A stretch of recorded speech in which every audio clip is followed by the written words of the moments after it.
Magandang umaga po. Ngayon po is bago po tayo maisimula sa presentation is nais ko lang po ipakilala yung sarili ko.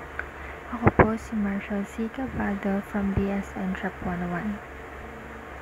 Pero first po is meron pa tayong introduction, panimula, tungkol po sa paghahambing kay Doña Victorina at Gretchen Barreto. At meron rin po tayong primary source or primaryang batis na kung saan susuriin po natin ang kanilang mga katangian at ang epekto po ng personalidad nila sa lipunan. Dito rin po is layunin po nating maunawaan or maimpluwensya yung imahe at estado sa kanilang buhay. Meron po tayong dalawang picture dito which is si Doña Victorina at si Gretchen Barreto. Pero unahin po natin si Doña Victorina. Sino nga ba si Doña Victorina?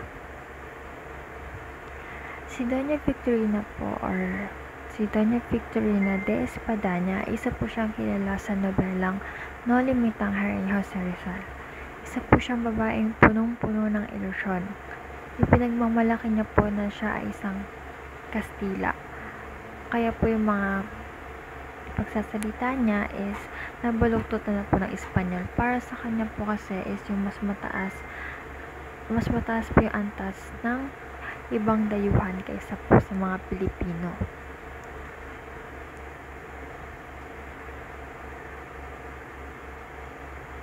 At meron naman po tayo dito ang primaryang batis na galing po ito sa No Limitang Hiringan ni Jose Rizal 1887. Pangalawa, ang pinaghambingan, si Gretchen Barreto.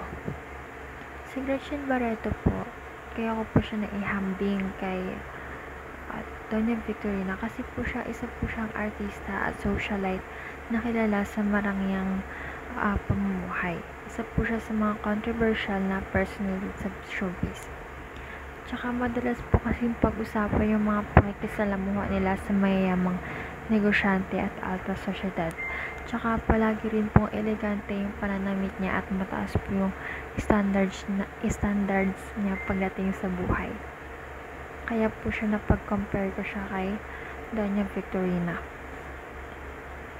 So dito po yung pagkakatulad po nila sa conclusion.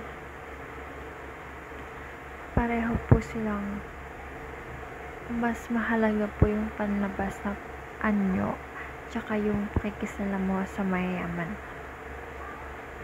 At isa pa po, kahit na magkaiba po yung larangan is may mga pagkakatulad po sila nagpapakita ng katotohanan tungkol sa lipunan noon at ngayon.